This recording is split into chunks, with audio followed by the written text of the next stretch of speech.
Welcome to the ultimate Texas adventure as we embark on a 12-day road trip through the Lone Star State. Texas is the second largest state in the USA by both area and population, so in this journey we'll explore diverse landscapes, rich history, and unique cultures that make Texas a must-visit destination for any traveler. From the bustling metropolis of Houston to the rugged beauty of the Texas Hill Country, we'll uncover the highlights and hidden gems that showcase the true spirit of Texas. So buckle up and join us as we hit the open road for 12 days of barbecue, hiking, museums, art, and more. One quick note, since Texas is so big, this video mainly focuses on the central portion. I do have another video on the western part, including Big Bend, in the description. Alright, let's hit the road and jump into 12 days exploring the great state of Texas. To begin our journey, we set out from Ontario Airport with a quick 2.5-hour flight over to Dallas. Made it to Dallas and Pops is already ready with his cowboy hat. I'm ready to go. As soon as we got to the baggage claim, we were greeted with our first Texas surprise. This is our welcome to Texas. The tornado siren is going off and we have to move away from the windows. As the weather continued to get worse, we were ushered down into the tornado shelter. This is pretty crazy. Never had this experience before. Welcome to Dallas. The tornado shelter. After they ushered everyone in, we spent the next 45 minutes watching the weather and waiting out the tornado warning. Eventually we were allowed back up, but we didn't know it was going to be another few hours before we got to leave the airport. The tornado warning was canceled, so we are back now waiting for our bags, and it looks like there's some good rain out there right now and a little bit of lightning. What a way to start our trip through Texas. Eventually, the baggage claim roared to life and we were able to collect our bags. 3 hours later, our wet bags have arrived and we are finally leaving the baggage claim to start our Texas road trip. By this time, we were hungry and we were racing the clock before the first barbecue place we wanted to go to closed. We grabbed the car and we headed to Deep Ellum and Pecan Lodge. Regardless of whether or not you want barbecue when you first arrive in Dallas, Deep Ellum is a cool place to go for nightlife and interesting food options. It's a really hip spot though, so it's hard to park out on the weekends and at nighttime, and note that parking can be pretty expensive. Made it down with about 15 minutes to kill to our barbecue spot, which is awesome. I dropped Pops off, went and got something in the park. I'm walking back. If you haven't followed any of the other videos I posted in this series, then note that we went to Texas in order to try Texas barbecue as one of the main through lines for our story. We headed immediately to Pecan Lodge as it's one of the top spots in Dallas and it was on the top 50 best barbecue spots in Texas on the Texas Monthly list. We ordered a little bit of everything after our long travel day. All right, Pops is diving into our first Texas barbecue. This looks decadent. Wow. It's a good start. That is a fabulous start. A little spice to it, a little salt, delicious. Pops also orders this. What is this? This is the baked sweet potato. It's called the hot mess. Looks like a sweet potato with barbecue on top of it. Very unusual. He was told that this is the popular thing to get here. That's a really interesting combination. Something you wouldn't think of putting together, barbecue Sweet and salty. Sweet potato. Yeah. We basically left everything we had here and we had to eat pretty fast as they closed about 10 minutes after we ordered. If you come during the day, they have an awesome outdoor seating area right next to the smell of the smokers. First Texas barbecue, did it live up to expectations? Oh my gosh, first Texas was fabulous. Can't wait for the next one.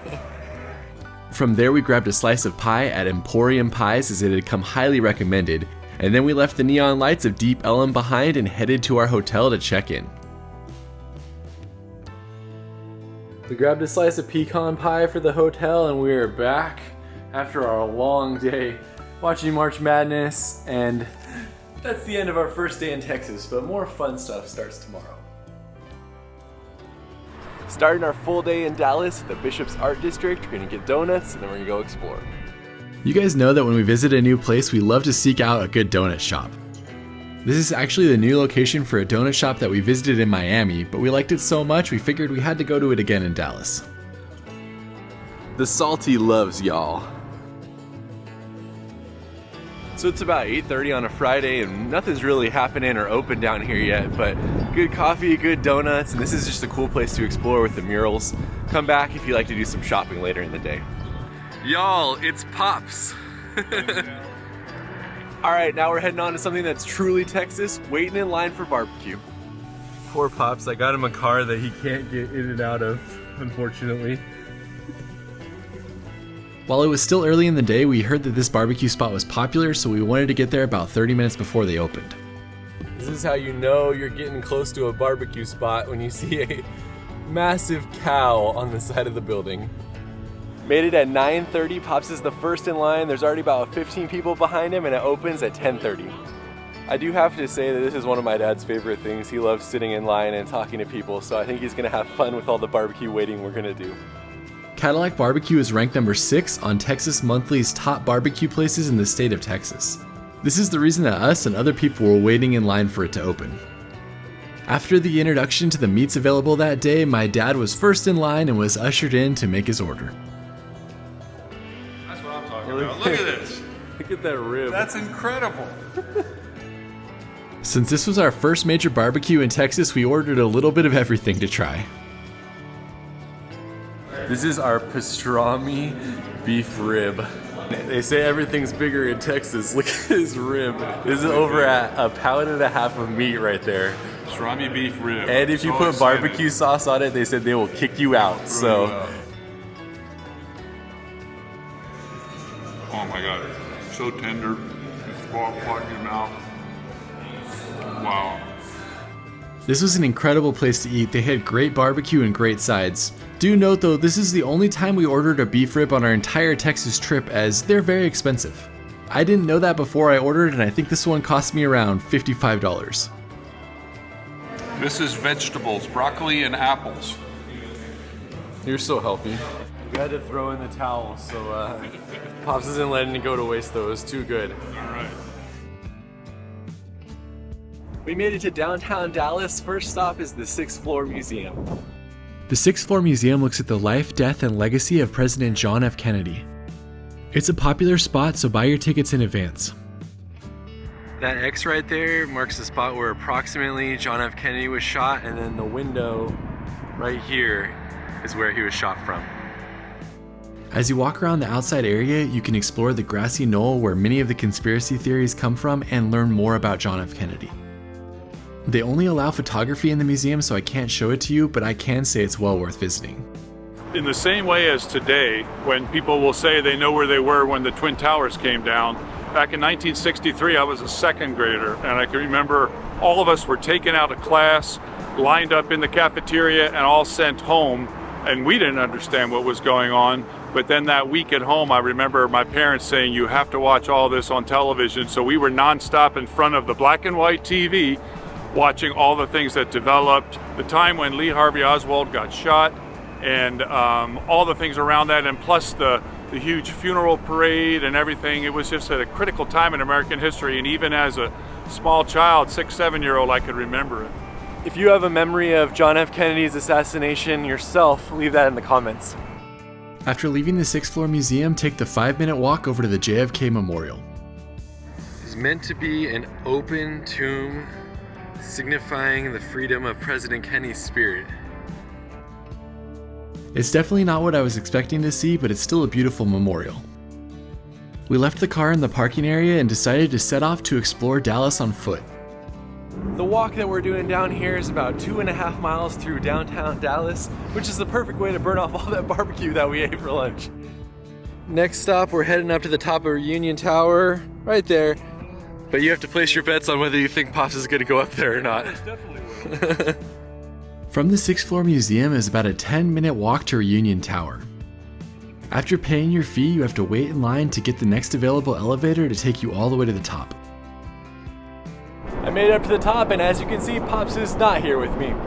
Really cool views though. The tower sits 561 feet above downtown Dallas, and it was built in 1978. You can walk all around the outside and the inside of the large ball, and it gives you a 360-degree view of the Dallas area. That was a long wait because one of the elevators was broken, but the views up there are pretty incredible. We're on our way over to Pioneer Plaza, and we have found the mythical Pegasus. There he is, and he's moving as we speak. This Pegasus is actually like the mascot for Dallas, as it sat atop the largest skyscraper in the city that was built in 1934. This is the original sign sitting here outside of the Omni Hotel. We made it to Pioneer Park, which is famous for the cattle drive sculpture you see behind me.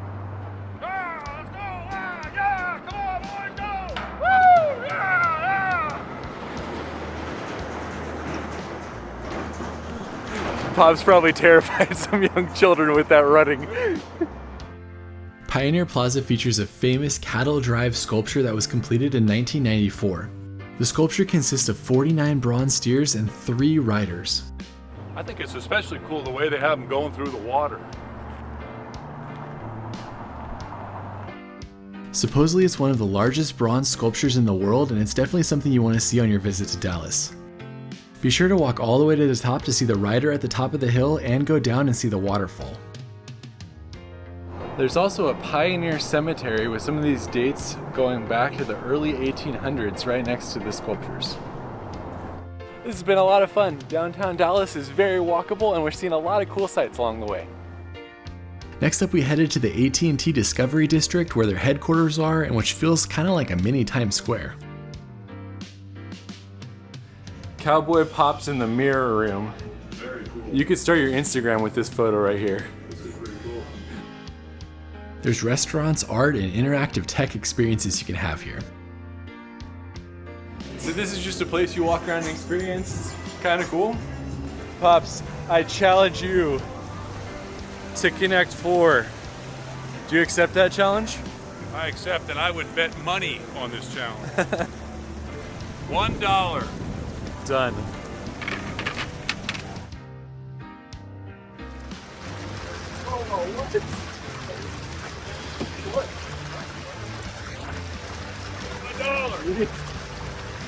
Pops didn't even realize he had won. He was getting more pieces he didn't even know. Does it qualify as a win if he didn't realize that you won? Go 4 in a row. One of the most impressive things is the massive TV screen on the side of the building. Plus they have the globe art installation that lights up at nighttime. Right across the street they have the Flying Horse Cafe, and we stopped in for some coffee and a pastry before we continued on. That was a great stop for coffee. Now we got a couple more places we're gonna explore. Next up we headed to one of the things I was most excited to see in Dallas, the giant eyeball. This is the giant eyeball, but this is as close as you can get to it as it's on private property. The thing is massive though. There's Pops right here, and you can see how big that eyeball is. Originally designed for an art project in Chicago, the eye sat there for a few years before it was moved here in 2013. It's official, the giant eyeball is my favorite thing I've seen in Dallas. What do you think, Pops? It's pretty amazing, pretty unusual. Not your favorite thing though? Not my favorite thing. We're on our way to a park, but we decided to go to the Museum of Art because it's free. The Dallas Art Museum is probably one of the best art museums I've ever been in. Supposedly they have over 25,000 pieces of art here, and the building is massive. This is the smartest thing I've ever seen at an art museum. Please touch this piece, which looks like that one. So people do not touch that one. This one looks so much like Josh and I couldn't resist standing in front of it. One of the most important pieces to see while you're here is the Icebergs by Frederick Edwin Church. This is an awesome piece. Look at this big guy, and he is looking down at that little guy. My dad and I spent over an hour here, and it's impressive that this museum is free. If you want to go deeper, there are some rotating exhibits that you can pay for, but we didn't even do those and we still had a great time. And this is the Clyde Warren Park, which actually goes over the highway. Pretty cool open space if you want to explore. We're just walking to the end and then we're going to go back to where we parked our car. The Clyde Warren Park is 5 acres in downtown Dallas, and it's a meeting place for people all over the city to come and hang out. They often have food trucks and events on the weekends, and if it's a nice day, you should definitely come see it.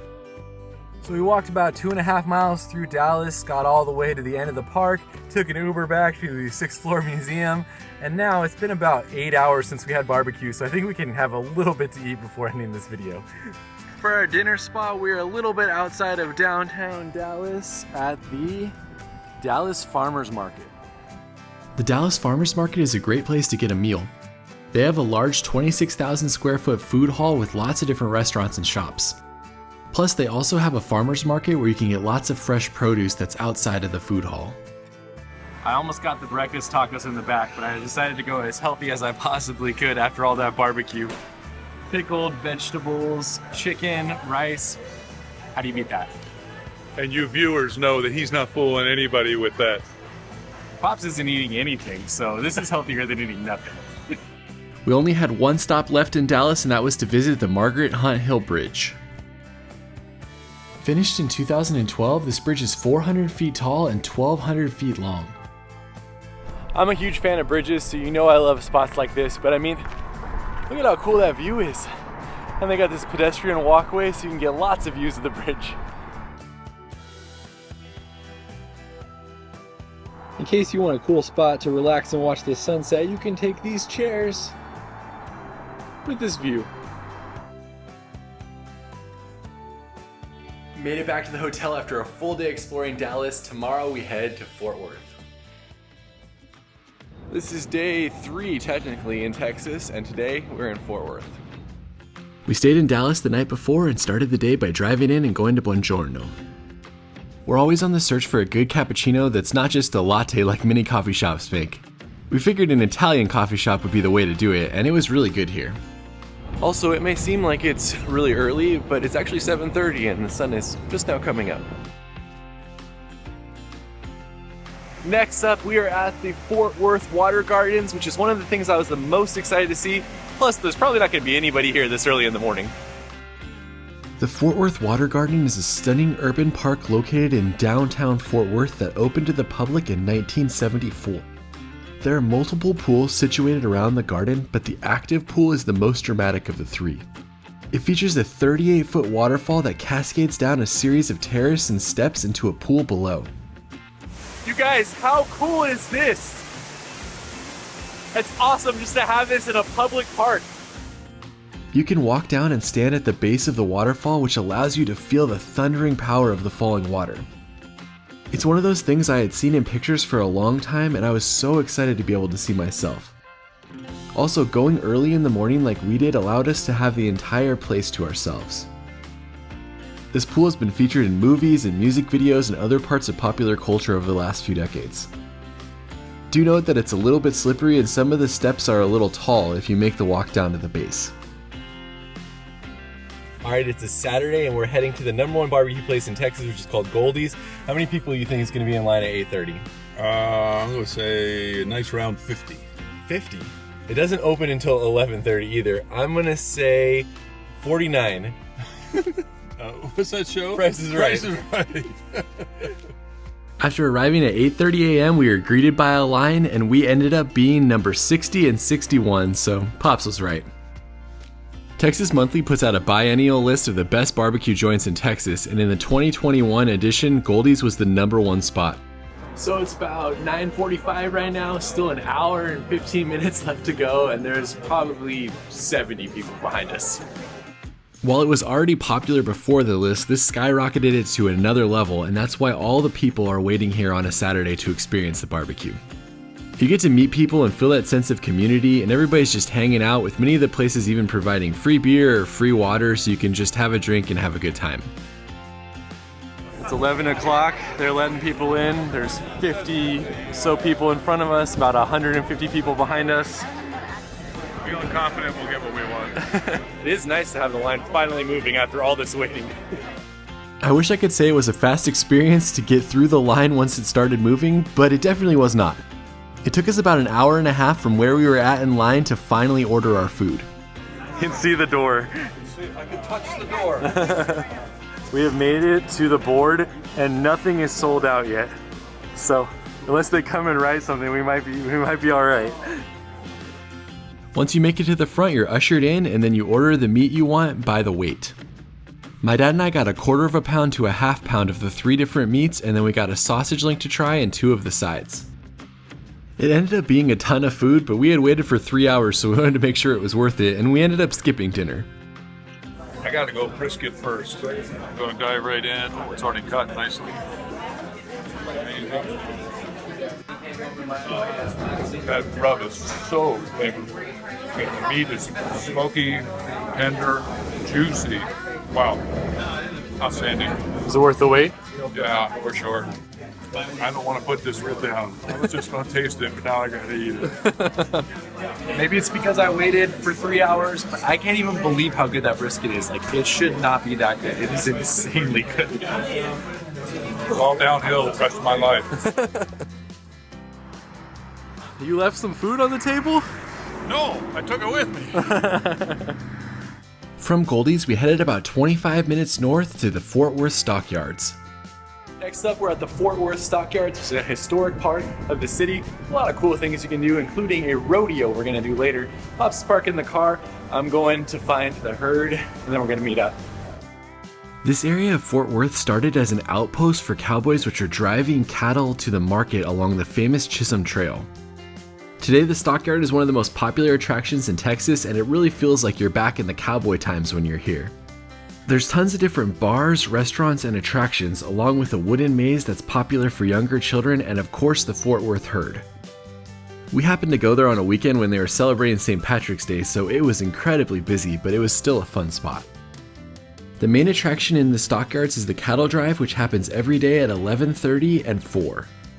If you get there early, you can go over to where the herd is hanging out and you can chat with the cowboys about all the longhorns they have. These animals are majestic with massive horns, and I chatted with the cowboys about them for a while. It was probably a dumb question, but I was interested in if the horns ever fell off like deer antlers, and the cowboys told me that they don't fall off and they have them their entire life. Just hanging out, waiting for the stampede, which happens at 4 o'clock, which is about 15-20 minutes from now. Since it was close to when the cattle drive was happening, the cowboys kept driving the cattle around the pen, which was cool to see. It was fun to see them up close like this and to see each of the individual longhorns and their personalities. It's like the stampede is about to start. Watch out, Pops. Uh-oh. Man, I wouldn't get one of those guys. There they go. They're leaving. Since it was so busy for the St. Patrick's Day celebration, I wasn't able to get a spot along the road, so my dad went over to see if he could get a spot, and I watched the cattle go through the parking lot and into the holding pen. I still can't believe that they're able to drive the longhorns through the street with so many people surrounding them and not have anybody get poked by the horns. Also, it's pretty unique to have this historic experience, and it's the only twice daily cattle drive in the entire world. I wasn't able to get another shot of them walking the road, but luckily Pops came through in the clutch with this pretty cool shot of them going under the Stockyards sign. The whole experience is over very quickly as they don't walk very far and they walk relatively fast along the street. After the cattle drive was over, we braved the crowds and headed towards the John Wayne Museum. My dad is a huge fan of cowboy movies, and this was one of the things he really wanted to see while we were in Fort Worth.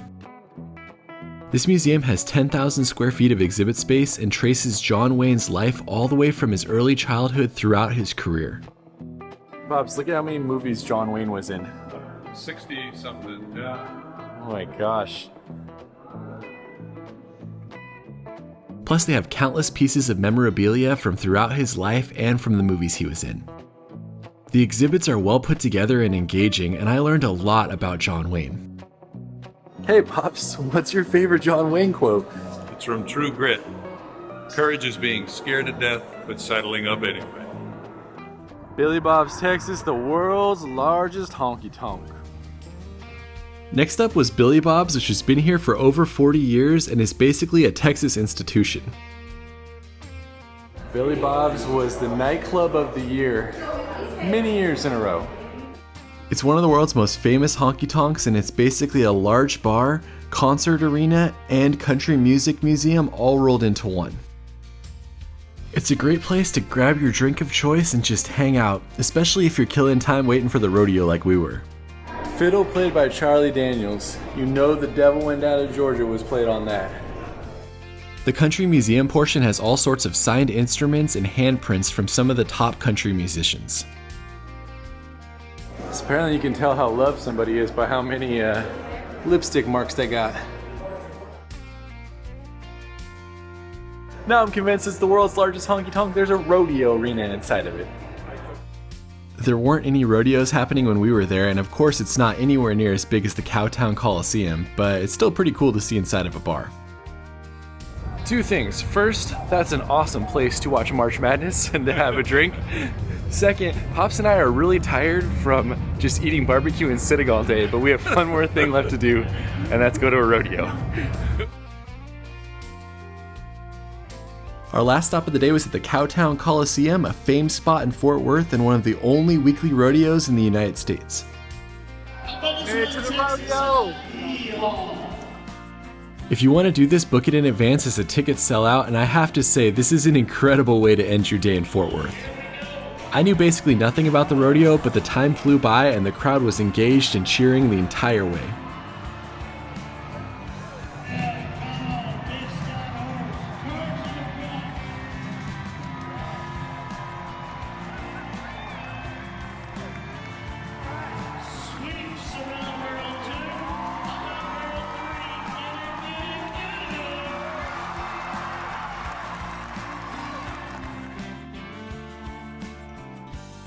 Finished our time in Fort Worth with that rodeo. Pops, what'd you think about that? So fun, so much fun. That was a blast. You guys got to do it if you're in the area.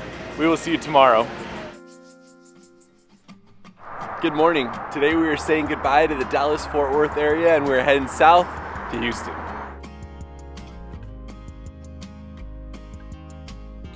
Before leaving Dallas, we wanted to get coffee and I found Full City Roaster, but then as I got closer, I realized it's Full City Rooster. And they have a rooster mascot. Pops and I both are in on that. That's pretty good. Totally down with that. Here's an actual picture of what Pops and I have been eating these last few days. Nothing but fruits and veggies. Vegetables, fruit, salad. No brisket in here at all. Full City Rooster is a great stop on the way out of town. It's a small batch coffee shop with good coffee, good pastries. That was an awesome find. I didn't expect to have such great coffee, cool people, cool place. If you're in Dallas, definitely go. We're not doing a lot of stops between Dallas and Houston as we have some time-sensitive things we have to do in Houston today, but if you want to stop, Ennis, Texas is a great place in April as the bluebonnets are blooming there. They have a whole trail you can do. Plus, Collins Street Bakery has some supposedly world-famous fruitcake. Unfortunately, it's not open today, or else we would be trying that, but let us know how it is in the comments. Now on to Houston.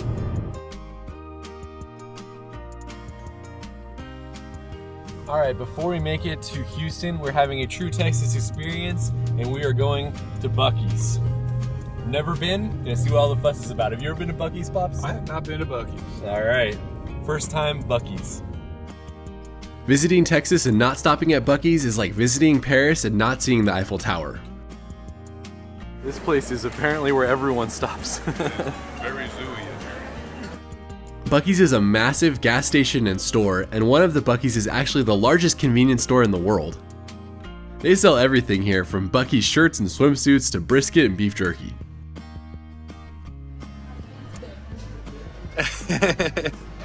Fully converted Buc-ee's is awesome.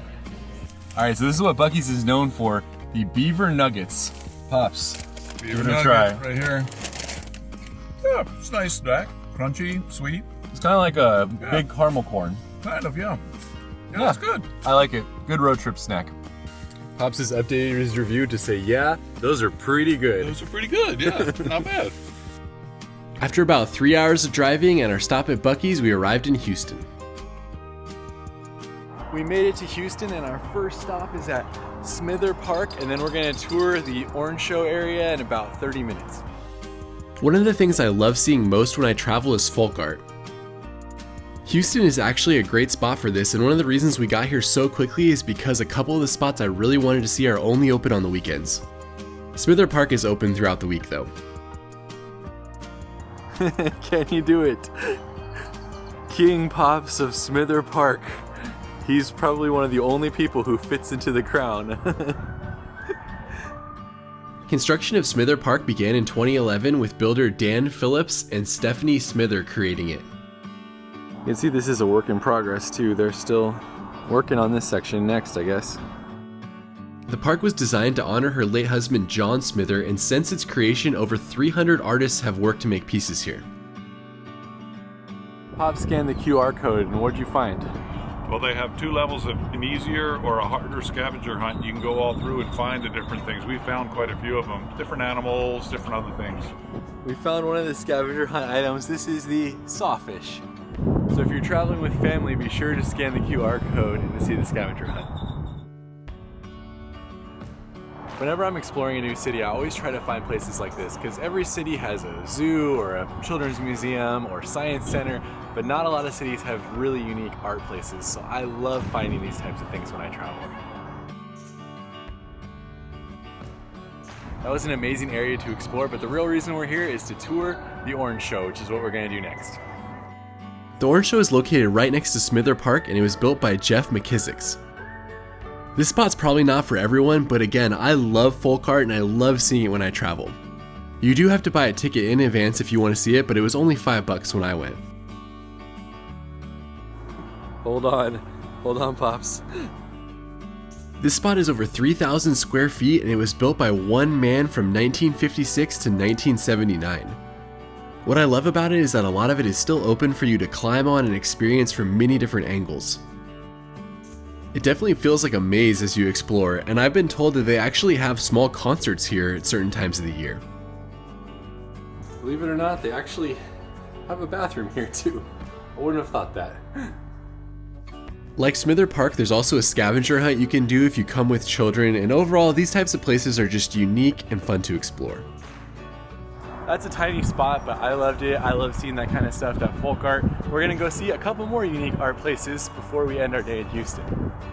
From there, we rushed over to another folk art spot called the Beer Can House, which is run by the same Orange Show Center for Visionary Arts.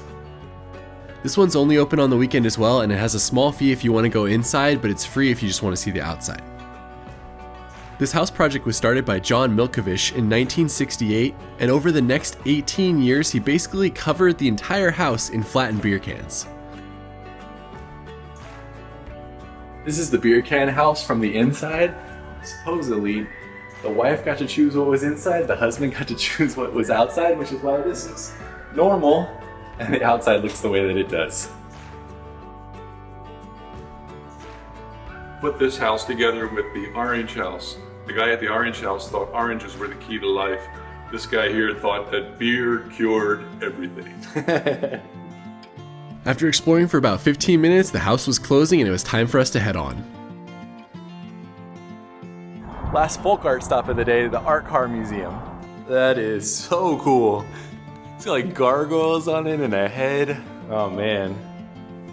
I don't think you could fit in there, Pops. The museum is tiny and you do have to get a reservation in advance, but it's free to visit and it's cool to see. They own dozens of art cars, and throughout the year they change them out to have different ones on display. I loved the museum and seeing the art cars, and I wish it was bigger so I could have seen more of the art cars that they have in their archives. They have a yearly art car parade where the cars drive through the streets, and I hope to come back to Houston to see that in the future. Another cool spot. It's free, but they do accept donations, and they change the cars out about every 3 to 4 months, so there are different cars coming through there, but I loved it. We got 30 minutes to kill before our tour that we're doing to finish the day, so we're gonna go get some coffee. After looking on Yelp, we found a highly rated coffee shop called Catalina Coffee that wasn't too far away, and we headed over there. That's a great Houston coffee shop, and shout out to Alex, the barista who works there, who watches our videos and was so kind to us. Check it out if you're in the Houston area. For our last stop of the day, we headed over to Buffalo Bayou Park to tour the Cistern. This is a great city park with a skate park, children's play area, and a walking and running path along the water. However, the highlight is actually what's under the ground you're walking on. Built in 1926, this cistern held most of the water for the city of Houston for decades. It's only accessible via a guided tour, and you can book a spot online if you're interested in seeing it. Can we all give Pops a thumbs up for actually doing this tour? I didn't know whether he was gonna go or not. How was it? Was it scary or was it fun? It's not bad at all. It's not bad. It's open, it's cool, high ceiling, so I didn't feel bad. Well done, Pops. One of the highlights is experiencing the amazing acoustics and the echo you can hear.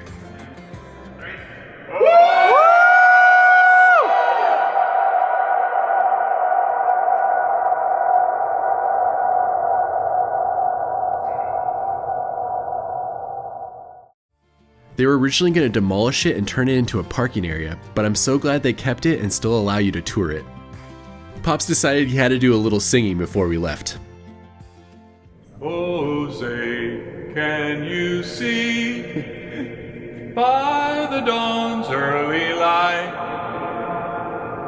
what so proudly we hailed at the twilight's last gleaming? Well done, Pops. You got to live your dream of singing in a cistern. That's awesome. Actually made you sound a little bit better too, I think. Well, that echoing helps. It's like the shower, I guess. You know what? Let's get some barbecue. 4 for 4. That's what we're doing right now. Since we were only trying one barbecue place in Houston, we decided that we'd also go to Pinkerton's. This spot was on Texas Monthly's top 50, and a lot of people along the way told us that it was a great place to try. Alright, jump in, Pops. Brisket. Rub is nice, a little more subtle, not so strong with the flavor in your face. Falls apart nicely. Yeah, pretty good. One of the things people told us not to leave without was the dessert. I'm using my little mic to hopefully not get the background noise, but this is the smoked bread pudding, which I was very, very excited to try. So here we go. I mean, that looks strong. It's very good. It's hard to tell though. I mean, it's like you get a little bit of the smokiness and then there's a lot of really sweet sauce on top, which is awesome. It's like a cream cheese and blueberry, but it kind of hides the smokiness a little bit. Still very good dessert. After all of our folk art and barbecue, we're back at the hotel. Tomorrow we're going to the Space Center and Galveston. I'm really excited because we're heading to the Space Center today, something I've wanted to do for a long time, but our first stop is the original kolache shop, which is south of the city. This family-owned and operated 3-generation business has been here since 1956 and has a loyal following of customers that love their pastries. Pops and I's first experience at a kolache shop. Are you gonna try the sausage first or the fruit? Doughy, bready, nice fruit. Yeah, just nice pastry. Tastes like the inside of a jelly donut, but with a way different bread consistency. It's not like mind-blowing good, but it's definitely a nice pastry. Heading on to the Space Center. From our breakfast location, it took about 15 minutes to drive to Space Center, Houston. For as long as I can remember, I've been fascinated with space, and so when we planned a trip to Texas, this was one of the things I had to do. You guys look at this place. It's already amazing. This is just the lobby. This video covers a half-day itinerary, and we were here for about 5 hours. The first thing you have to do when you go in is to go book your tram tour, as those are free, but they book up very quickly. These are the different places where we landed on the moon. That is really cool to see. The 4 main inside areas are the International Space Station, Artemis, Mission Mars, and the Starship Gallery. It's especially great for the whole family as everything is very interactive. This is Skylab, which was America's first space station in the 70s. And you can go inside of the reproduction of it. Skylab was used for about 24 weeks from 1973 to 1974. It's incredible to see how this piece of machinery functioned and how they lived inside of it. Check it out, you can go inside. Over here you have the actual controls. It's kind of crazy. I feel like my iPhone has more tech than this does. And then over here you can see what it looks like inside. This is especially amazing as it's the only mounted shuttle that the public can actually go inside. Hey Pops, I don't know if you could be an astronaut. You have to lay in this sleep suit right here, and then you have to strap yourself to the wall in order to sleep. I'd struggle with that. After walking through the space shuttle, you can continue down the stairs and also explore the large plane that it's attached to. In here, there are many interactive exhibits that help you learn more about the entire moving process for the space shuttle. Exit in the 747 and the shuttle, and we're gonna go see the SpaceX rocket before taking the tram tour. This is epic. It's the Falcon 9 SpaceX rocket that was actually in space and came back. Our tram guide told us this is one of 2 used SpaceX rockets on display in the entire world. I'm seriously nerding out about this. Seeing this SpaceX rocket was amazing. I can't wait to go take the tram tour now. Our tram tour got postponed for about 45 minutes, so it gave us more time to explore the Starship Gallery. Hey Pops, look. It's proof the original moon landing was faked. It's the original soundstage for the moon landing. Oh my gosh, it was all done right here. I can't believe they wouldn't hide that. We're just joking, we landed on the moon. There's so much to take in here, you could easily spend an hour in this gallery. And you can touch an actual rock from the moon. I have officially touched the moon. It felt like the Earth. a rock. Can we leave a like for Pops' amazing zero-G performance right here? Is that what zero-G looks like right there? It looks like dancing. Take 2.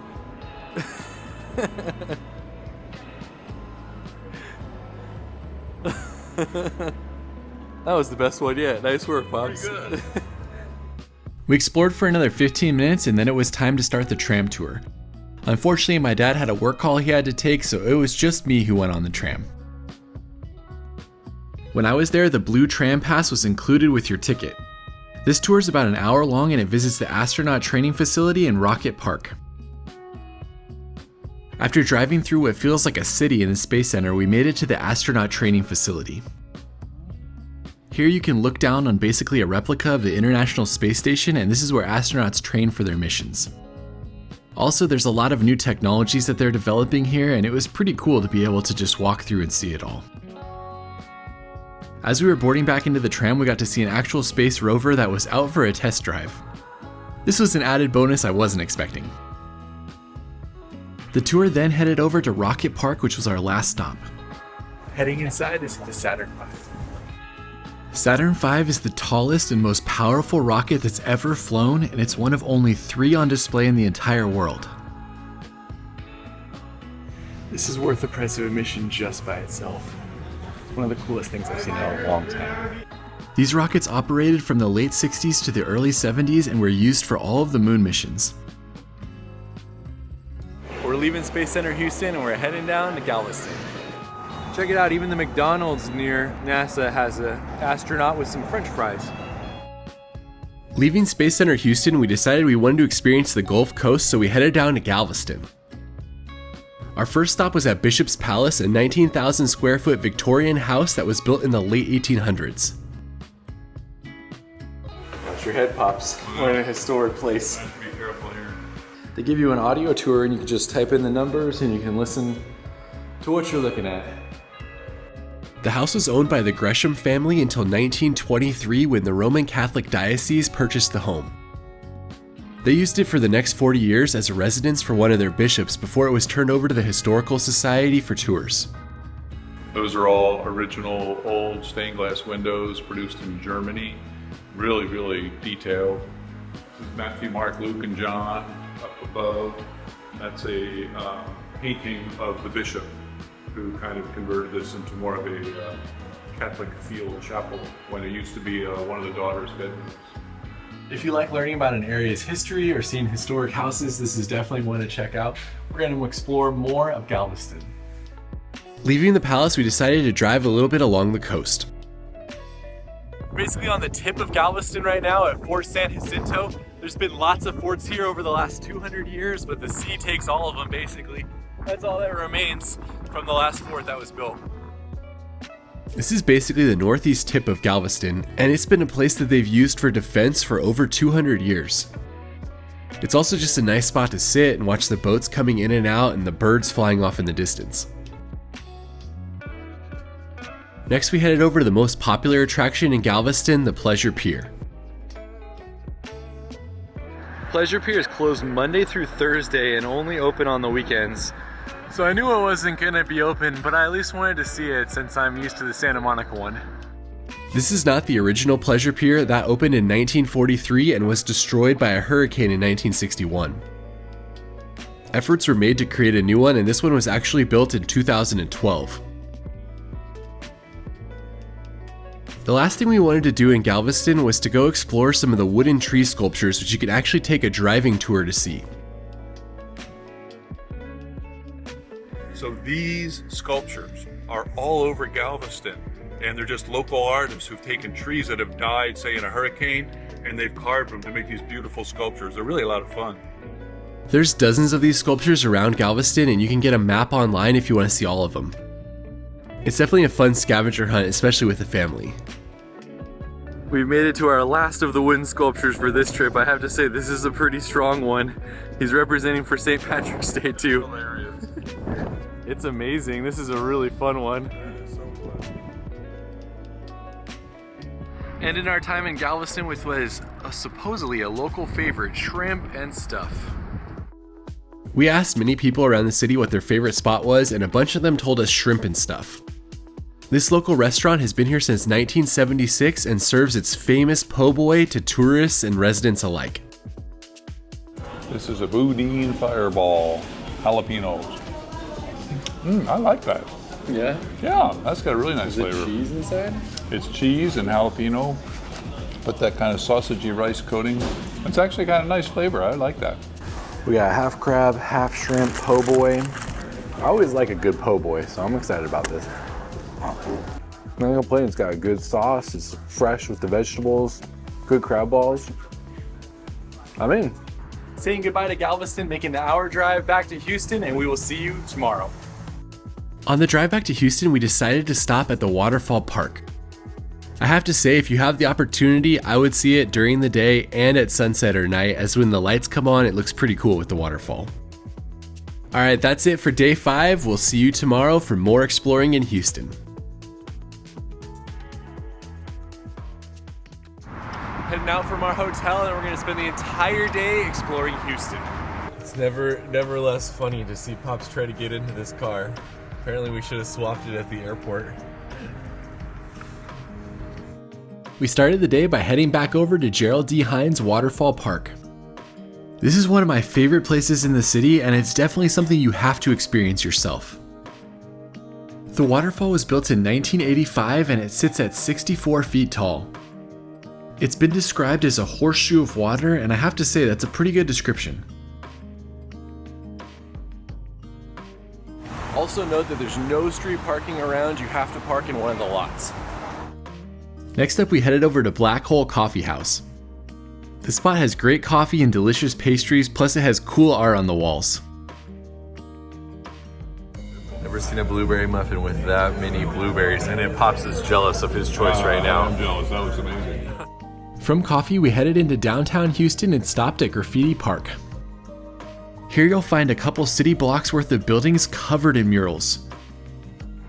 Well done, sky's the limit. Murals are things I love finding when I go to new cities, as it shows a little bit about the city's art scene. There's one more mural that you should see, which is about a 5-minute drive away. This is the other main mural. It's in downtown Houston, so you gotta drive to this one, but I wanted to see it as it shows up in a lot of pictures and it's pretty cool. We're at Truth Barbecue about 30 minutes before they open, and Pops has decided he's gonna go be first in line and sit there even though there's no one else First waiting. in line, baby, second time. Truth Barbecue is number 3 on Texas Monthly's top barbecue places in the entire state. People started showing up about 10 to 15 minutes before they opened, and when they opened, there was probably 30 to 40 people in line.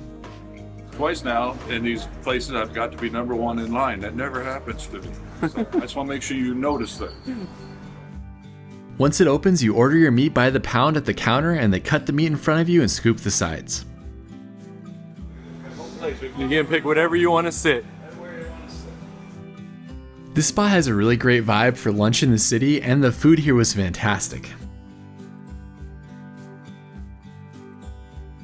Unfortunately, I'm an amateur and I didn't turn the microphone on when I was recording, so you can't hear anything we're saying, but both my dad and I loved what we had at Truth, and this was one of my dad's favorite barbecue places in the state of Texas.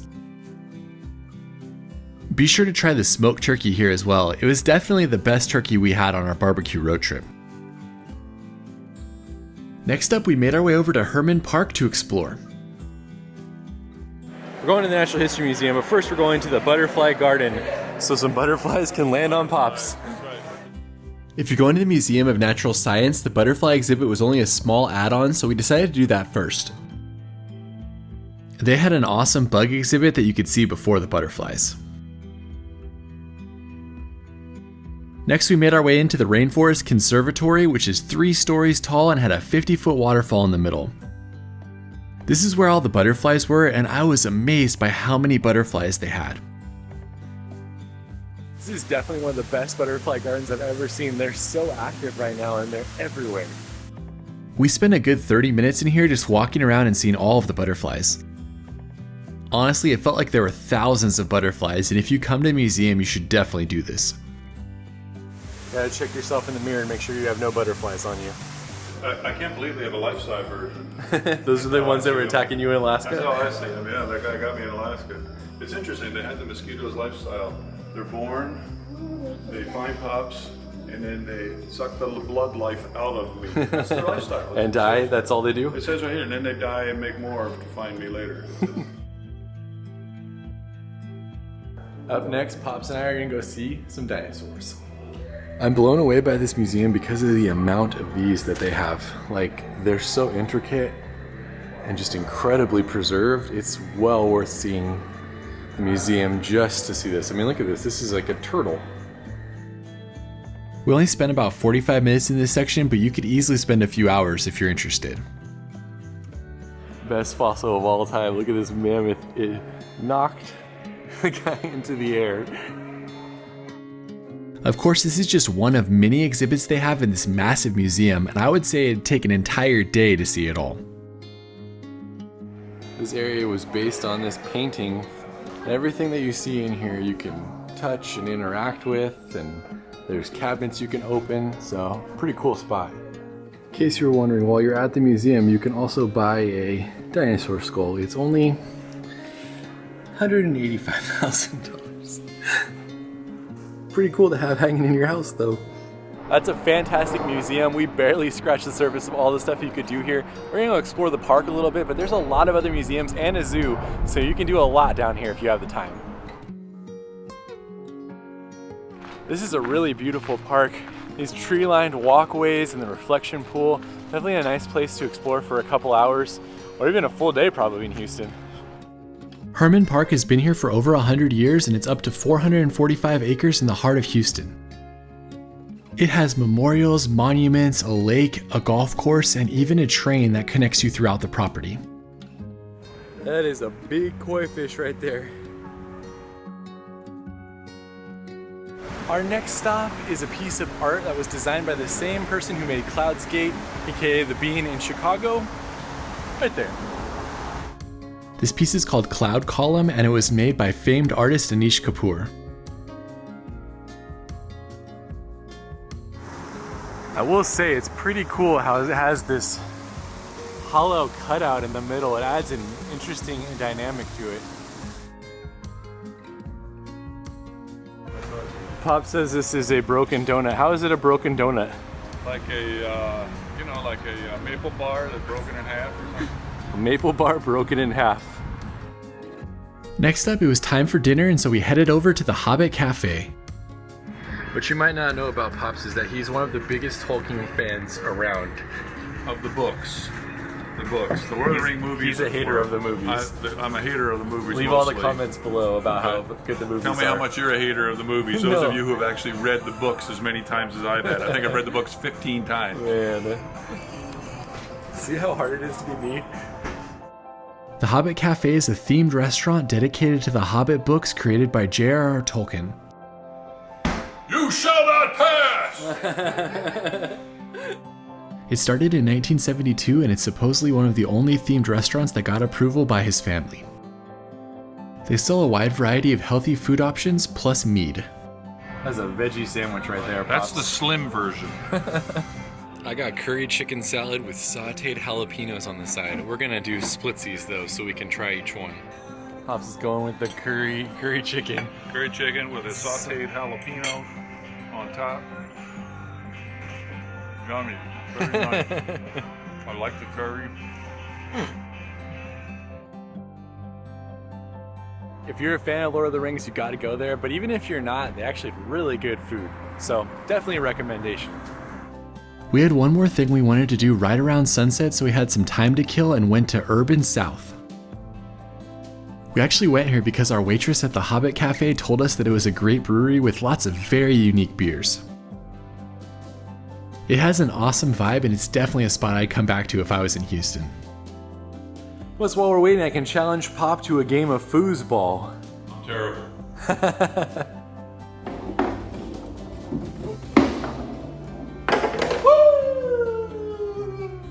That's right. That's how it's done right there. And now for our last stop in Houston, seeing the bats. Most people who visit know about the bat colony in Austin, but there's actually a pretty significant bat colony in Houston as well. You can really hear the bats good in here. All up in the rafters, plus you can smell them too. It smells pretty bad. Just like in Austin, these are also Mexican free-tailed bats, and they usually come out right around sunset. Just waiting for what is hopefully a good bat showing. Yep. Hopefully we get some bats out here tonight. About 10 minutes before the official sunset time, the bats started to come out. This one was especially impressive as there was a lot of bats and you're a lot closer to them than you are at the Austin Bridge. Even though I'm sure the colony is much smaller here, it felt a lot bigger because of how close you were. Also, in all my research, I saw basically no other videos about the bats here, so I don't know if this is a thing that people don't do, but we really liked it. How cool is that, Pops? That was really cool. Really cool. A lot of bats came out of there, man alive. Yeah, they said that there's not as many bats here as there is in the one in Austin, and I haven't been to the one in Austin in a long time, but that was still really cool and well worth doing while you're in Houston. But yeah, that's gonna be it for tonight. Hopefully you enjoyed hanging out with us, going to Houston. We're gonna go to Corpus Christi tomorrow and continue the Texas road trip. From Houston, it's about a 3.5-hour drive to Corpus Christi. We had a really unique hotel we were going to be spending the afternoon at, so we wanted to make sure we had time for that, which is why we got such an early start. We were hoping to go to Padre Island National Seashore, but the road there has a crash on it, so it's closed right now. So we're gonna head back towards Corpus Christi, go to the original Whataburger location, and then maybe try Whataburger for our first time. Here's the replica of the original Whataburger. 1950 it was created, and now there's over 900 locations. Whataburger is to Texas what In-N-Out is to California, so we figured we needed to experience a little bit of its history and try its food while in Texas. We have made it to the Primo Whataburger, Whataburger by the Bay, which even has, hey, calm down, I'm trying to make a video right now. It even has a second floor that looks out over the coast. This is the way to experience Whataburger for the first time. Whataburger started as a small burger shack in 1950 in Corpus Christi. We just got the traditional burger and fries for our review. All right, Pop's first experience at Whataburger. Big burger, looks good. All about the onions. Hey man, we're still trying to film over here. That's pretty good. But I'd give it a solid 8, I think. Solid 8? Is it better than In-N-Out? No, What's an In-N-Out? 10. Alright. So it's supposed to be a two-handed burger, so I guess that is a two-handed burger. Also, I'm rocking Texas. I got the Big Ben shirt, got the Buc-ee's hat, so I'm going full Texas right now with the Whataburger. I'm not unhappy. I wouldn't say it's blowing my mind or anything. It's a good fast food burger. 7.8. Not bad, not amazing.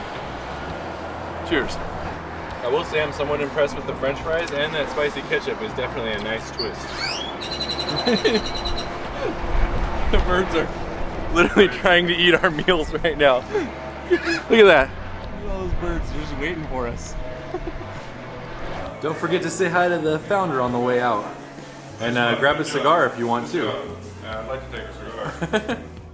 After lunch, it was time to explore Corpus Christi. Our first stop was the Texas Surf Museum, which was closed, and we were told it actually had closed 6 months previous.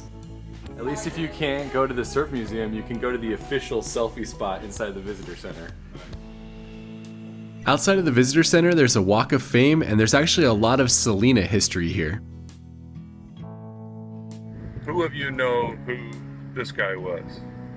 I'll give you a second to think about it. The answer is, he was with the Monkees. He was the guy who always wore the cap and was a guitarist, dark hair. So, Michael Nesmith. That's some useless information right there. And Pops also has no idea who Selena is. She's a singer. Yeah. If you're a fan of Selena, then definitely go over to her statue, which is right near the water. Here people have signed and colored their thanks and memories on the bricks below the statue. It's a pretty cool spot, and there's definitely a lot of people taking pictures when we were there. If you want to see another statue, head south a little bit to the church that has the Jesus calming the sea statue. This is popular for photos with Jesus standing on the boat looking out over the ocean. After driving along the coast, we decided to head over to North Beach and the Texas State Aquarium. I'm heading to the aquarium. My dad decided he wanted to drive around the city a little bit more, but let's go in and see some fish. The Texas State Aquarium is the largest aquarium in Texas and one of the largest in the entire United States. It's also one of the most visited tourist attractions in the state of Texas. This large aquarium has an outdoor area with sea turtles, alligators, dolphins, and even stingrays that you can touch.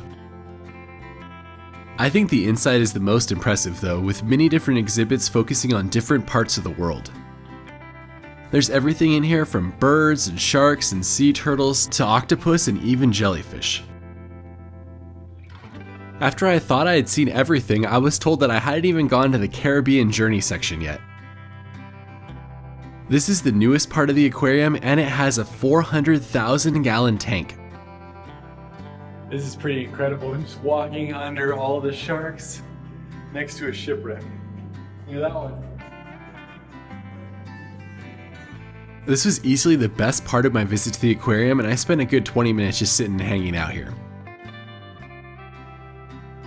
Leaving the aquarium, that was a pretty cool spot. Lots of stuff to see. It's a little bit pricey, but I had a good time there.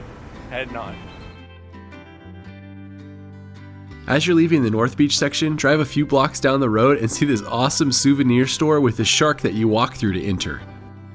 I don't think you can bend down enough to get your head into that one.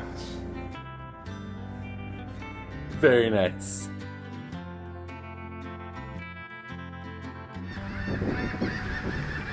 I thought you were gonna hit your head on that tooth. Before heading to our destination, which was the town of Goliad, we decided to find coffee, and we found this awesome Harry Potter inspired coffee shop. I'm definitely a fan of Harry Potter. I read all the books and watched all the movies, and it was really fun to see how they inspired this store. Alright, Pops is putting the sorting hat on. The sorting hat says Hufflepuff. See what it has for Josh. My turn. What am I? I don't know. You had to pick. I picked yours. Oh, Slytherin with the bad guys. So yeah, if you're a Harry Potter fan, you probably don't want to miss this coffee shop. From Corpus Christi, it was about an hour and 15-minute drive to the town we were spending the night in. We're in the town of Goliad, Texas now, which was really important to the Texas Independence War. We've got a really cool place we're staying tonight that we're going to show you, but we're going to see this mission first. It's a beautiful time right now with all of these wildflowers too. Goliad State Park sits along the San Antonio River, with the highlight being the mission that's right in the middle. The original mission was built in 1749, and this is not the original mission. It's actually a reconstruction that was built in the 1930s and then continued to expand upon in the 1960s. This is interesting, as it says that they found this piece of another old mission and realized the kind of colors that they were using, and that's how they decided on how this mission looked when they recreated it with the colors as well. In the building connected to the mission, there's a small museum with lots of the area's history. Pops, feel free to try on this helmet, it says. Let's see if it fits your head. It would never fit my melon. Spanish helmet. Oh. Wow, beautiful. Yeah. They used this to distill liquor that was similar to tequila. These are all original walls, about 300 years old, and then these are all from the 1940s. There's a few more areas to explore, including reconstructed rooms that show what life was like. All right, now we're heading about 3 minutes down the road to the Presidio, which was important to the Texas Independence War. And that's where we're gonna be staying tonight, which is so awesome. Pops, how excited are you that we are spending the night at this historic fort? Just to be here is amazing, but to be able to stay here. I mean, even the park guards were like, "You're staying here? That's so amazing." It's unusual. Presidio La Bahia dates back to 1747, and after the Alamo, it was one of the more important places in the Texas Revolution. If you're interested in the history of the Goliad massacre, you can read about it online, or you can see the video we put out with a lot more history information in the description. We're exploring all the interior parts right now, including the chapel, because we can't access those later. But one of these doors is the door to our room, so we can actually come out here at nighttime and explore the courtyard and the grounds, just not the interior parts. Before visiting our room, we headed into the chapel, which has been in continuous use since the 1700s. It's beautiful to see, but it has a sad history, as it's where over 300 men were held prior to the Goliad massacre. Here's the famous Presidio behind me. There's the door to our room. Let's go check it out. This was the original priest quarters, and there's only one room that you can stay in this whole area, so if you want to stay here, be sure to get a reservation way in advance. The quarters have 2 bedrooms, one with 2 twin beds, a living and dining area with a fireplace, a kitchen, bathroom with shower, and air conditioning. So it's pretty incredible that you can actually rent out a room in this old Presidio and stay here and explore the grounds outside, which are right over here. So once the Presidio closes, you can actually go out this door and you can explore the grounds all night long if you want to, but not the interior parts, just the outside. The town of Goliad also has a lot of history and is worth walking around a little bit. Right next to the courthouse is a large hanging tree where sentences were carried out after they were given in the courthouse right next door. There was only one restaurant in the entire town that was open on the Monday that we were there, so we headed over to get some Tex-Mex. Can't mess up fajitas. And homemade corn tortilla. Oh, those look good. Yeah, they do. As the only place open for dinner in Goliad today, that was a surprisingly fine dinner. Heading back to explore more of the Presidio. I've just been hanging out up here, watching the sun go down, watching the lights come on in the chapel. It's a pretty cool place to hang out. Right next to the cannon, Pops, and the cat. We spent the rest of the night just walking around and exploring the courtyard, but more on that in our full history video on this spot led by Pops. You can see that in the description. Alright, putting this away, we're crashing for the night. We will see you tomorrow. Pops is studying the guest book about our adventures. Let us know if you ever come here and you see what we wrote. Pops, what's your review of this spot?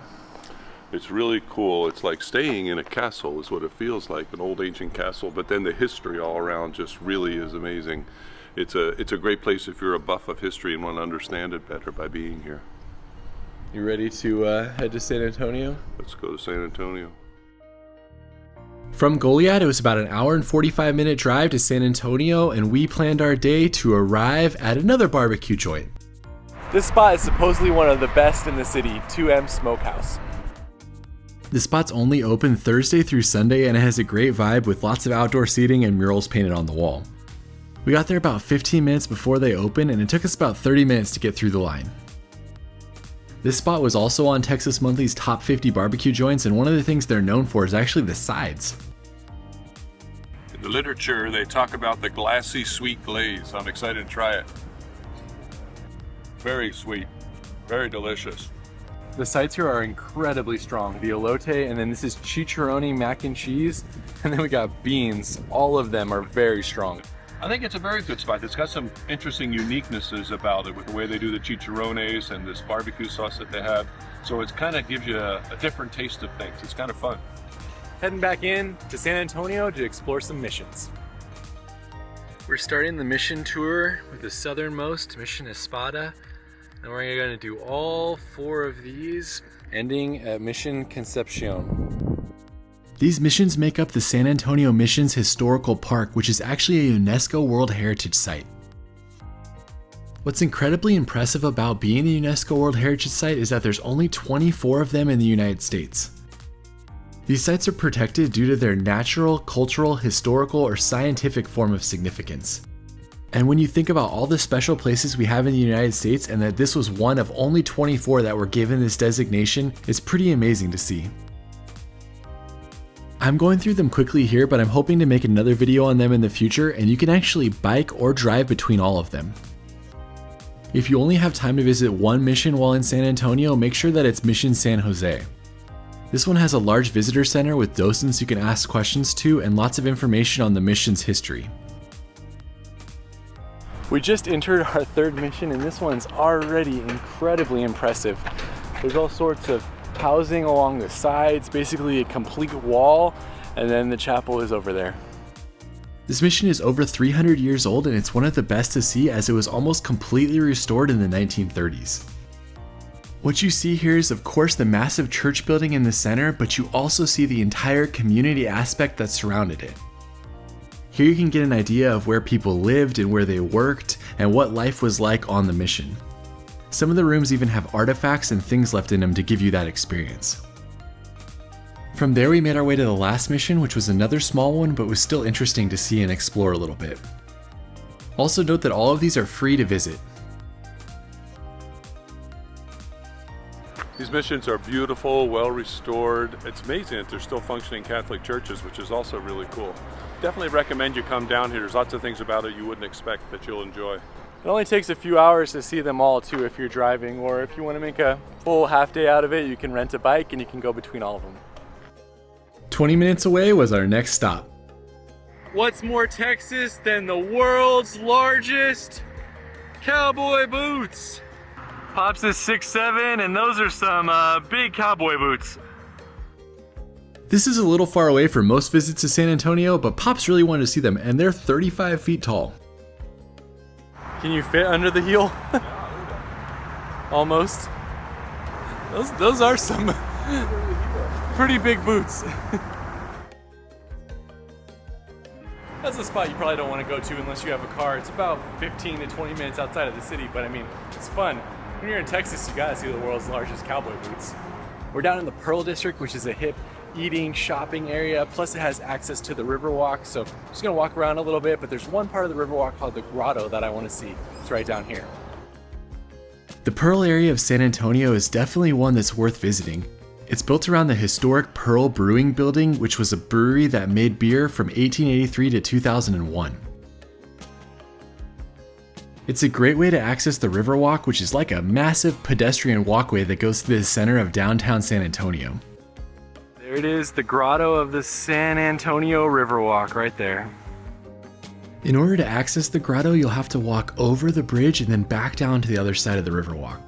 It's well worth it though, as this was one of those places you'd never expect to see here.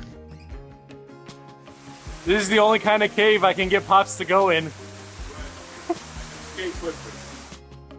Definitely take some time and just wander around, as there's lots of little hidden things for you to find here. Watch out, Pops, the giant skull's gonna eat you.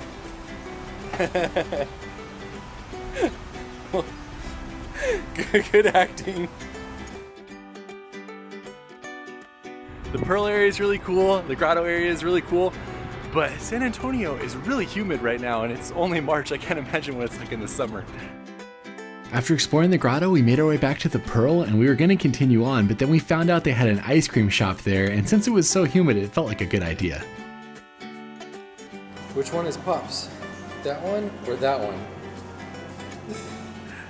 The caramel salt lick is where it's at. That is an amazing ice cream. Pops got like lavender though. After checking into our hotel, it was back into downtown San Antonio to explore Tower of the Americas. If you guys know my dad, you know he's not going up there, but I'm gonna go up there and then I'm gonna meet up with him for dinner. Be sure to check out the water features at the base and then grab your ticket and head up to the top of the 750-foot tower. Made it to the top. It's kind of hilarious. This one feels like the one in Dallas. Maybe it's built by the same people. Still really cool though. This tower was built in 1968 for the World's Fair, and it was actually the tallest observation tower in the United States until the Stratosphere in Las Vegas was built.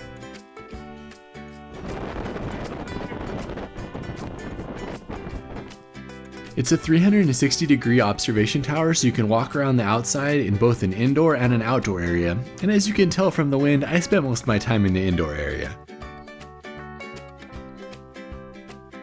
There's also a lot of Texas history up here that you can read about if you're interested, but I didn't stay for too long and headed back down to the base.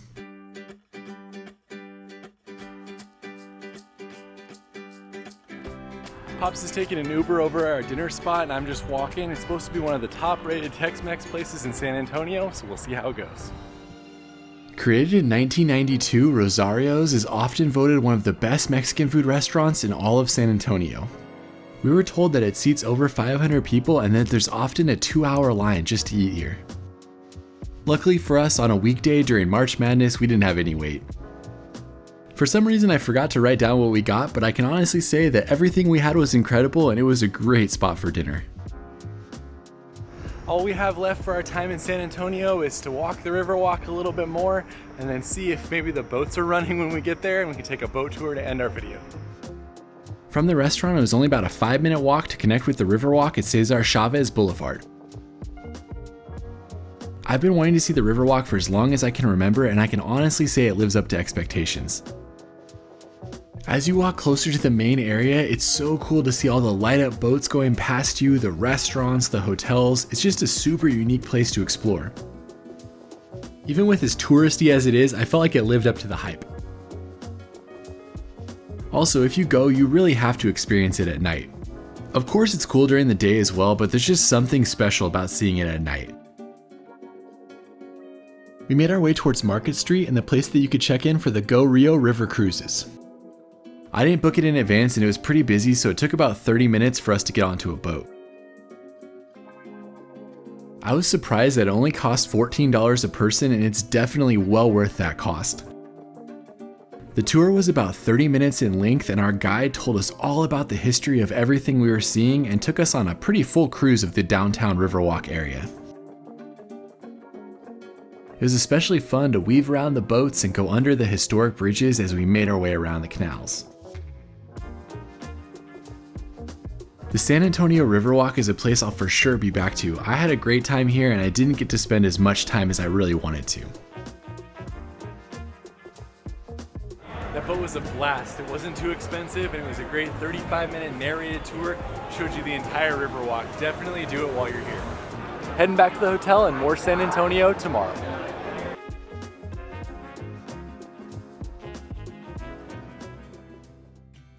We began the day in San Antonio by heading downtown and visiting La Panaderia. This restaurant was opened in 2014 by two brothers with a love for baking, and since then it's become a really popular spot for breakfast in the city.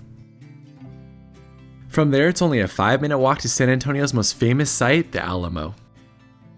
It was here that a gallant few, the bravest of the brave, threw themselves between the enemy and the settlements. Determined never to surrender nor retreat, they redeemed their pledge to Texas with the forfeit of their lives. They fell, the chosen sacrifice to Texas freedom. That is pretty amazing. I'm not going to go into a detailed description of the history of the battle in this video, as many better videos have already been made on it on YouTube, and I will link to those in the description. That being said, the Battle of the Alamo is one of the turning points in the Texas Revolution. Here, 189 Texans were killed after a 13-day siege. This led to the rally cry, "Remember the Alamo," which became a symbol during the Texas Revolution. The Alamo itself is tiny, and you need to get a timed entry ticket if you want to walk through it. But it's definitely worth taking a few hours out of your day in San Antonio to experience this unique part of history. You absolutely must visit the Alamo if you're in San Antonio. That was fascinating. So much history. Even though it's a tiny spot, it's still well worth exploring. Plan for at least a couple hours. Now we're continuing to explore Texas history with the Buckhorn Saloon. The Buckhorn Saloon is only a few minutes walk from the Alamo, and it houses the Buckhorn Saloon and Museum and the Texas Ranger Museum. This place has been here since 1881. Look at how cool it is. Even if you don't want to explore the museum, be sure to walk into the main saloon, and you could get lunch or a drink here as well. Pretend like you're doing something a cowboy would do. You gotta shoot or something. I could put something moving. Click, click. Effective gun. If you want to go in, it costs about $23 a person when we went, but there is a lot of stuff to see here. We saw some of these guys in Fort Worth. Most of the Buckhorn Museum is on the second floor, and as you're walking around, you get great views down into the saloon. This art is made out of rattlesnake rattles. I don't know if I've ever seen so many stuffed animals in one exhibit. It is certainly a unique experience. As we continued, there was an American sideshow exhibit. I never knew what was going to be around each corner in this museum. In the cabinet of curiosities, whoa, the grossest thing I've ever seen. Alright, I mean, this place is pretty cool. After you finish with the Buckhorn Museum, you can go back downstairs and go to the Texas Ranger Museum before exiting. Plus, there's an entire replica Western town you can walk through, complete with a saloon and even a jail cell. I finally caught the ruthless outlaw and putting him away where he belongs, Ruthless Pops. You're not gonna be able to get back up. Just waiting out your time. Leave me alone, I'm trying to sleep here. Next up, we drove about 10 minutes outside of the downtown area to visit the historic Market Square. This is a unique place for shopping and for restaurants. It's the largest Mexican market in the United States.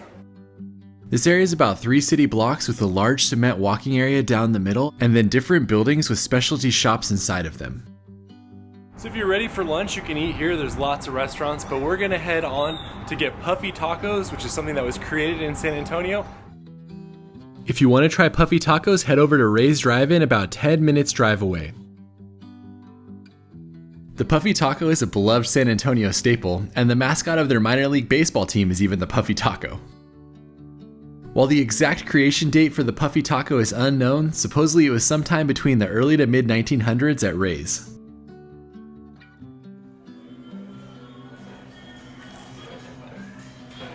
More lightly fried, it's a little bit airy. It doesn't taste greasy like you'd expect from like a fried shell.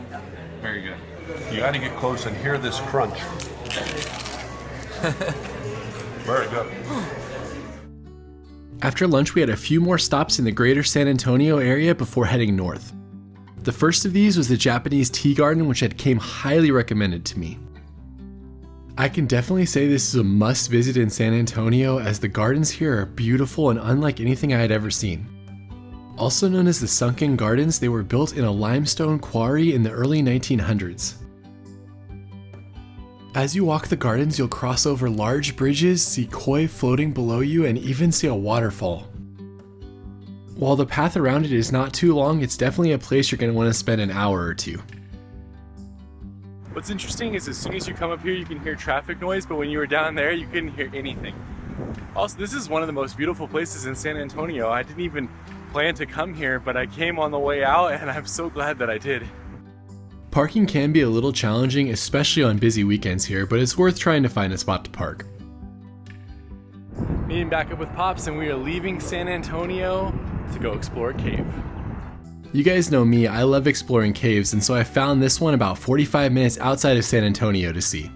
It's called Natural Bridge Caverns. Heading into the cave on the Hidden Passages tour. There are 2 major tours here, the Discovery Tour and the Hidden Wonders Tour. The Discovery Tour is the traditional one, and I had wanted to do that one, but it was sold out on the day that I went, so I did the Hidden Wonders Tour. I actually really enjoyed the Hidden Wonders Tour, and this is definitely a fun cave to explore. What makes this one so interesting is that you basically descend through a vertical cave about 160 feet down. It's getting pretty dark behind us. We are going deep. The cave is massive, and as you go down, it gets darker and darker with lots of different formations to see.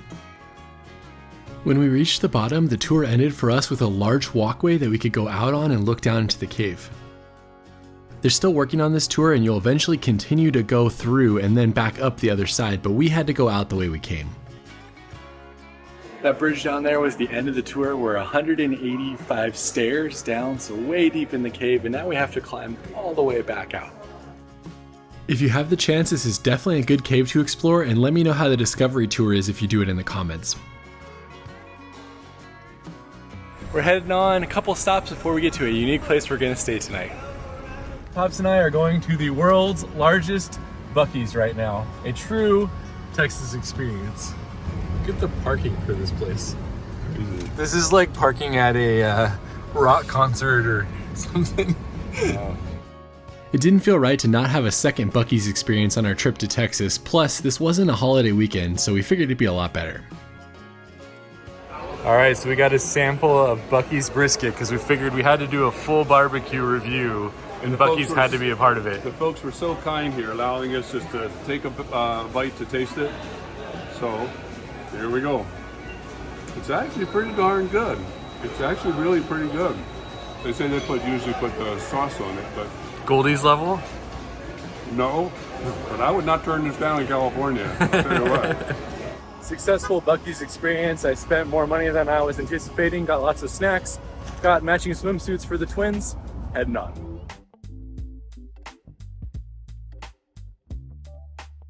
We made it to our hotel for the night, the gas station from Texas Chainsaw Massacre. I will say that neither my dad and I have ever seen this movie, but we're gonna be going to Snow's tomorrow and you have to get there really early in the morning and there's not a lot of hotels around. I found this place. This would be pretty fun to stay at an iconic location like this. This is the van from the movie sitting out here. If you're a horror movie fan, this spot should definitely be on your list. They have a bench memorial to the people who died right outside of the restaurant. They have a smoker where they're making barbecue, and they have an entire horror-themed store inside of the lobby. When you rent a room, they even have a collection of over 100 horror DVDs that you can check out to watch on the DVD player in your room. I saw a lot of people come here just to get barbecue and to explore the store, and it's definitely an out-of-the-way spot, but a popular spot for horror fans. Pop survived the clown motel. Will he survive the Texas Chainsaw Massacre cabins? Places like this. What is that about? Here's our cabin, which is cabin number 1. You can go right in. And there's a communal bathroom. So that's over in the other area. But 2 beds plus copy of Texas Chainsaw Massacre if you're looking for something to watch at night. This place also has barbecue, which, as you know, we've eaten a lot of barbecue, but we figured since we're staying here, we might as well give it a little bit of a sample. All right, so here's our barbecue sampler plate. It was $12. You got brisket, regular sausage, 2 sides. I mean, that's not bad. That's a lot cheaper than the barbecue we've been buying. Yeah, this looks like a nice piece right here. Very nice. Nice flavor, juicy, falls apart in your mouth. Yeah, not bad. If you stay here, get some barbecue. I like the touch of the hammers on the door. There's nothing to do around this spot, so we just hung out, walked around a little bit, and then called it a night. That's it for tonight. We're getting up really early tomorrow to go to Snow's barbecue, so we'll see you bright and early.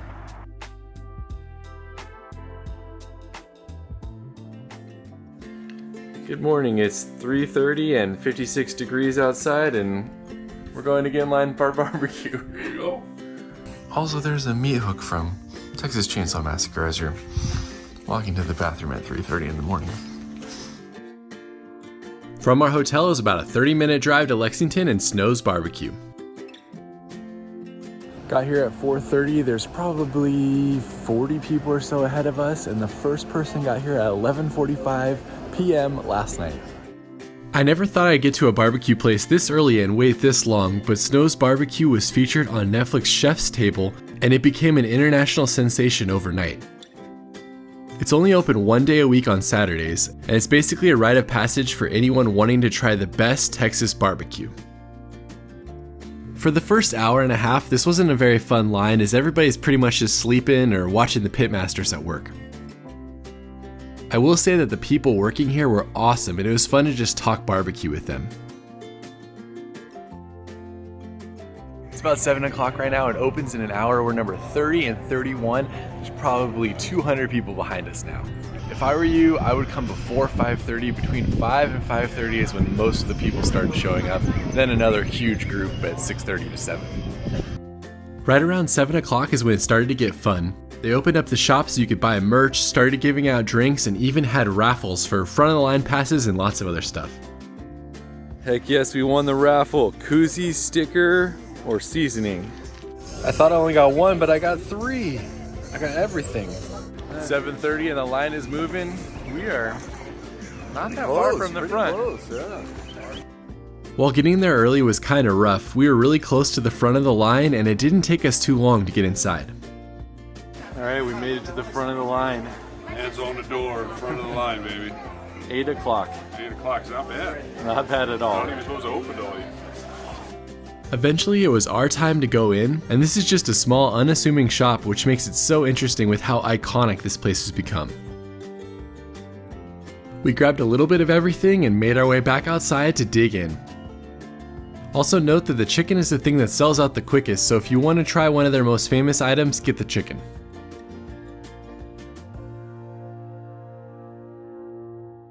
That is really nice. The bark is nice. Melts in your mouth. Fabulous. Pop says that his favorite thing here is this chicken. This chicken is so next level. I've never had anything like this. Everything is excellent, but this is really special. The sides here were just okay, but the meat was next level and the banana pudding was a good end to the meal. We traveled the distance, stood in the long line, and ate the #1 barbecue in Texas.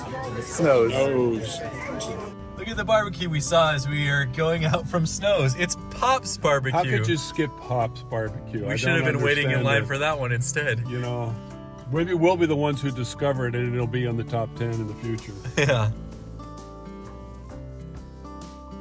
We had to pull off on our drive just because look at all of these blue bonnets. There's so many. On our way back to Austin, we stumbled on this amazing field of blue bonnets. Coming to this part of Texas in late March, early April is the best time to be here.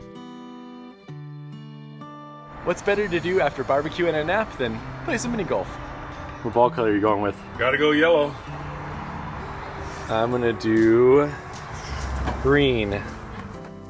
Peter Pan Mini Golf has been an Austin icon since 1948.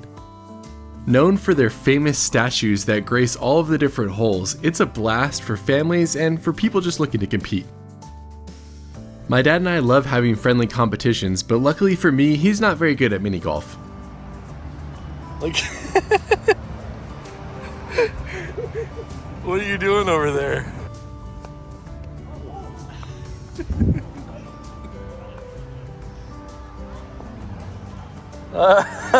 Basically how Pop's done the whole time. I basically pulled away from hole #2 and never looked back the entire rest of the time. What are you telling me for?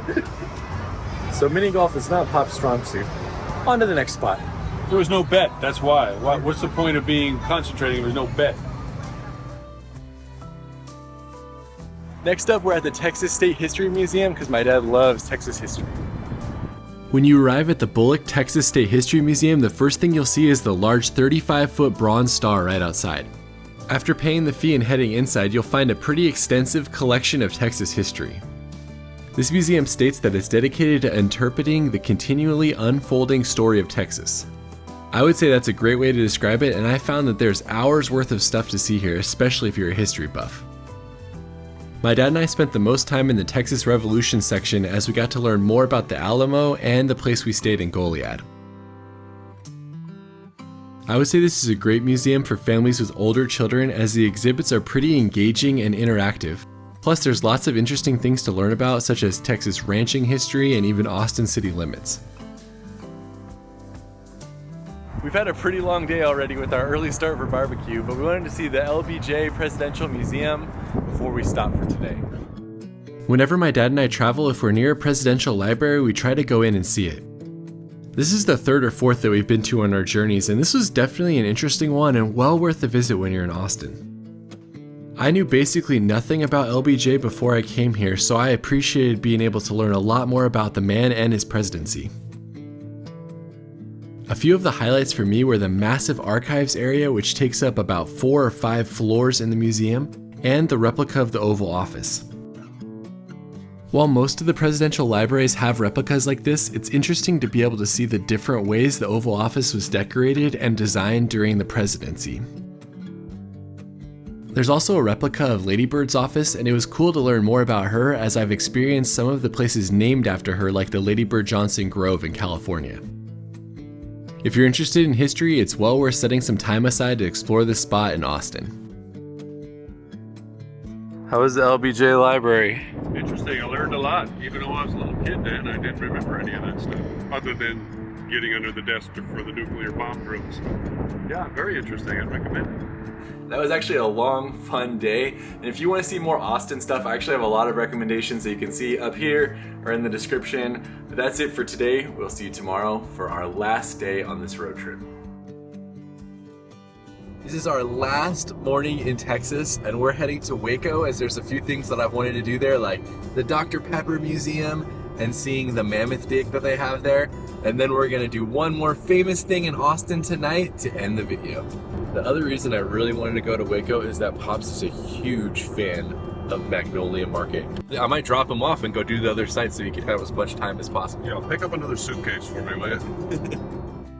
From Austin to Waco, it's a 2-hour drive, and there's at least one Buc-ee's in between. First stop in Waco, barbecue. As you can no doubt tell, this was a barbecue-centered road trip, and we ate it basically every day. You can tell someone is still excited about barbecue, and someone is not as excited about barbecue anymore. They also had some great deviled eggs and banana pudding here. From there we headed to the Waco Mammoth National Monument, which is one of the things I really wanted to see, and it's about a half-mile walk from the parking area to the dig site. While this place is small, it's incredibly impressive and definitely should be on your list if you're anywhere near the Waco area. Those are big mammoths. The building that encloses the dig site allows you to walk around on an elevated platform and look down at it. This is one of the largest concentration of mammoths they've ever found, and there was 24 mammoths that were found here. This site was discovered in 1978 and was actively dug for the next 12 years. It wasn't open for the public to view until 2010. There's a human bone versus a mammoth bone. That's a really awesome spot. It's not a place that you're gonna spend a ton of time, but I mean, how often do you actually get to see a dig site like that? But it's cool the way they left this part so you could actually see what the dig looks like and actually see the bones in situ. So In what? in situ, where they are, where they're not taken out, left where they are. Does anybody know what in situ means? There's a thing called dictionary. I'll get you one. On the way to our next stop, we went to the Collins Street Bakery, which is supposed to have the best fruitcake in the United States. So Pops and I are here, and we were like, oh, let's try the fruitcake. $21. This better be the best fruitcake we've ever had in our life right here. Never in my life did I think I was going to spend $21 on a fruitcake, so I really hope this is worth it. Famous Collins Street Bakery fruitcake comes in a lovely little tin. There it is. It's very dense. That's the way it's supposed to be.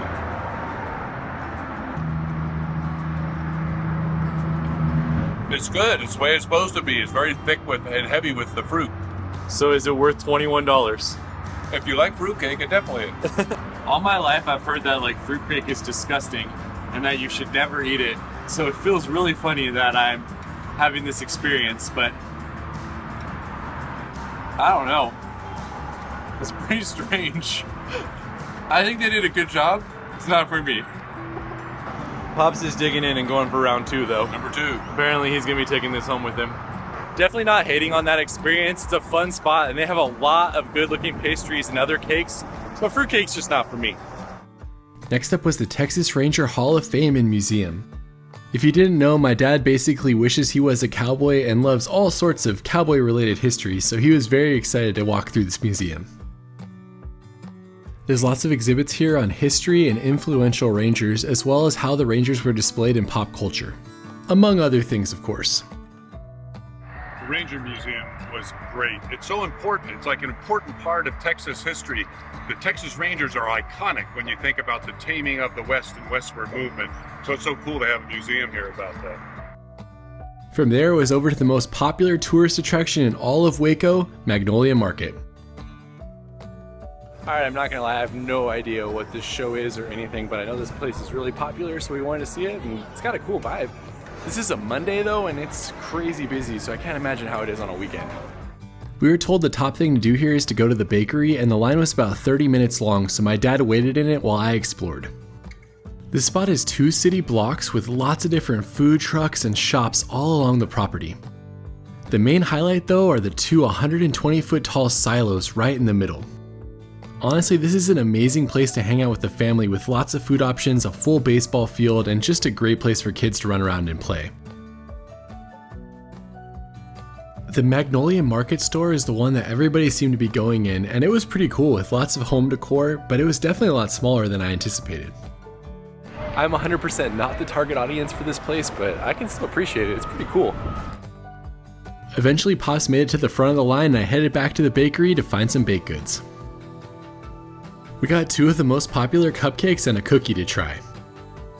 Alright, so we were waiting in line at the bakery, and I have to give a shout out to Bella, who heard my dad teaches people with special ed. They were talking a lot about that, and they actually went up and surprised us and comped our cupcakes. So if you didn't like Magnolia before, we love them now because it was so kind that they appreciated what my dad was doing in special ed. But anyways, this is the old school cupcake. So it's a yellow cake, chocolate frosting, and sprinkles. Cheers. I'm not a cupcake connoisseur, but I would say it's really good. Good sweet chocolate, nice dense but still moist cake. It was worth waiting for. Thank you, Bella. Pops and I have gone full Magnolia. Everybody's walking around with the tea in the mason jar, so you know we had to have our tea in front of the silos. About 2 minutes away from Magnolia, we're doing something that I'm very excited about, which is touring the Dr. Pepper Museum, and then afterwards, we paid so that we could create our own flavor of Dr. Pepper. If you didn't know, Dr. Pepper was actually started in 1885 in Waco. We had a timed entry to make our own soda, so we headed there first. Here we go. Have you ever made your own soda before? I have not. Well, we get to have a make your own Dr. Pepper experience. You'll find it in stores very soon. One that I created. Pops version. I think this hat fits me very well. Yeah, you do look like a soda jerk. After getting our small hats, we were walked through the soda making process, first up selecting our flavors. Alright, I'm going with lime, orange, pineapple, and Pops is still trying to decide what soda he's gonna make. So you have 3 flavors. I went double lavender and peach. After selecting our flavors, we mixed them together, tried it to make sure we liked it, and then came up with a name.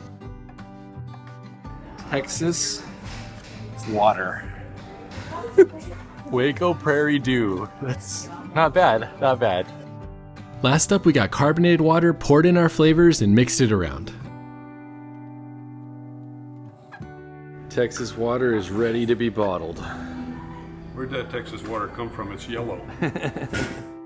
The Liquid Lab was an add-on experience when we went, but we had a lot of fun with it, and I could see this being a good spot for families. After making your drink, you can explore the small museum over here or go to the shop. If you purchased a ticket to the museum, then at the shop you can actually get a free Dr. Pepper. It does taste different. It's not as sweet as the regular Dr. Pepper from a can. Very flavorful. It's great. Cheers, Pops, to Dr. Pepper and making our own sodas. Yeah. Right across the courtyard, they have an awesome 3-story Dr. Pepper museum. And believe it or not, Dr. Pepper is actually the oldest soda company in the United States. Here's the way the bottles look from 1890 to 1950. We spent about 25 minutes walking around here, but you could easily spend more. Also, there's a store with all sorts of Dr. Pepper related merchandise if you need any of that. Who wants a Dr. Pepper? You, sir? You, sir, would you like a Dr. Pepper? I think I qualify as a little pepper. I fit. You can see how close the Dr. Pepper Museum is to Magnolia Market right there. That's our last stop in Waco. We are heading back to Austin for one more thing we're gonna do for this Texas road trip. We made it back to Austin. We're walking to grab something for dinner, and then we're gonna get on a boat and see the bats. I had never seen the bats from the water, so I really wanted to do that on this trip, and we got there early to get a parking spot. What we've found is that, if you have a barbecue road trip, all you really need is one healthy meal and it cancels everything out. Cleans you out completely. Just one meal, a couple of pieces of lettuce, Good to go. ready to start over. So we're at Flower Child, healthy food for a happy world. I'm all about healthy and happy. Pop's got avocado Caesar, and I got the Mother Earth bowl. I'm not gonna lie, this actually looks pretty good. Ancient grains, it said. Ancient greens, sweet potatoes, avocado. Not bad. After dinner, it was time to walk back over the bridge and to get in line for our cruise with Capital Cruises. I had never done this before and I really enjoyed it, and it was only like $15 a person when we did it. The boat cruise is very slow since there's a speed limit here, but it gives you a lot of time to look around at downtown Austin and the different bridges. Plus, our guide was really knowledgeable and told us a lot of the area's history. After about an hour, we made our way to the South Congress Bridge to see all of the people gathered to watch the bats. I've done this many times before, and you have to get there early in order to get a good spot, so it was awesome to be able to just show up and see them on the boat. The bats left right around sunset, and this was a very unique angle as you got to see them from below and they flew over top of you. If you're in Austin and you're looking for a fun way to spend an evening, I highly recommend taking this tour as we had a great time.